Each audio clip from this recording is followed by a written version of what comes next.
Good morning dear planet. आज का थोड़ा डेंजरस क्लास होने वाला है। क्वेश्चन ये है, कौन बताएगा निकोला टेस्ला भैया की सबसे खतरनाक डिस्कवरी के बारे में। सर, हम सबने कल ग्रुप स्टडी की थी डेथ रे के बारे में। अरे वाह, लगता है क्लास का अटेंडेंस और अटेंशन 100% है। चलो सस्पेंस बना के एक एक लाइन बोलो। सर, सोचो कि ऐसी एक लाइट की बीम जो बाल से भी पतली हो और 400 किलोमीटर दूर से एरोप्लेन के विंग्स मेल्ट कर दे।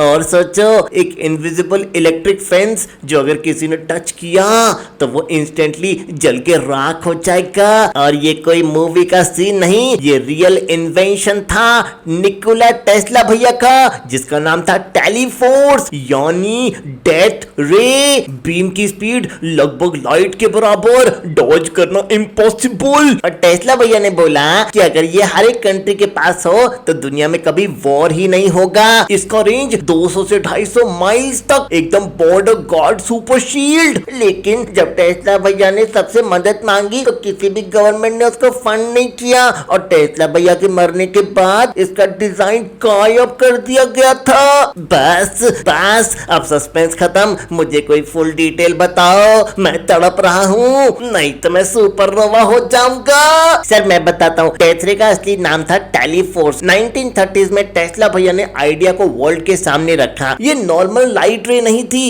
ये थी पार्टिकल बीम वेपन। इसमें माइक्रोस्कोपिक पार्टिकल्स जैसे टंगस्टन या मरकरी को इलेक्ट्रोस्टैटिस्टिकली एक्सेलरेट किया जाता था एक वैक्यूम चैम्बर के अंदर, और फिर एक स्पेशल नोजल से ये पार्टिकल्स फायर किए जाते थे एक हेयर थिन बीम के फॉर्म में जो 400 किलोमीटर तक डेडली थे। इसमें बीम इतना पावरफुल होता था कि मेटल इंस्टेंटली मेल्ट हो जाता, एयरप्लेन्स, टैंक्स और सोल्जर्स सब खत्म।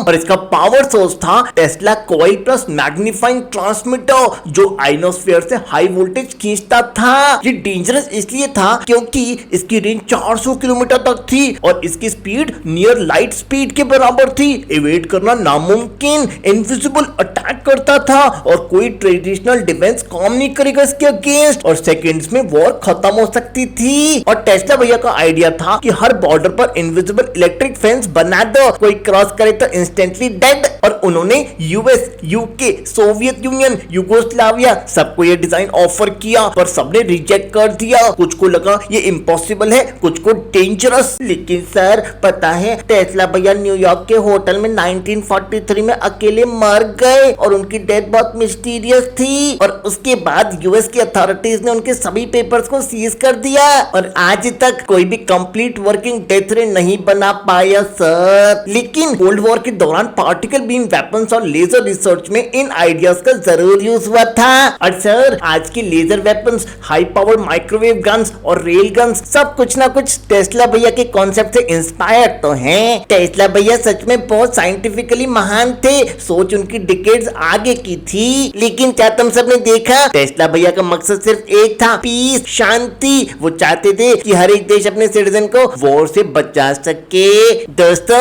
ये सिर्फ एक कहानी नहीं, एक लेसन है। जीनियस आइडियाज को समय पर समझना और प्रोटेक्ट करना कितना जरूरी है। तो आप लोगों को टेस्ला भैया की डेथ रे की कहानी पसंद आई तो क्या करना पड़ेगा? लाइक करो, शेयर करो और कमेंट में लिखो कि आपको कौन सा फैक्ट सबसे ज्यादा हैरान कर गया। और हाँ, अगले कॉस्मिक क्लास में हम और भी हिस्ट्री के हिडन सीक्रेट्स रिवील करेंगे।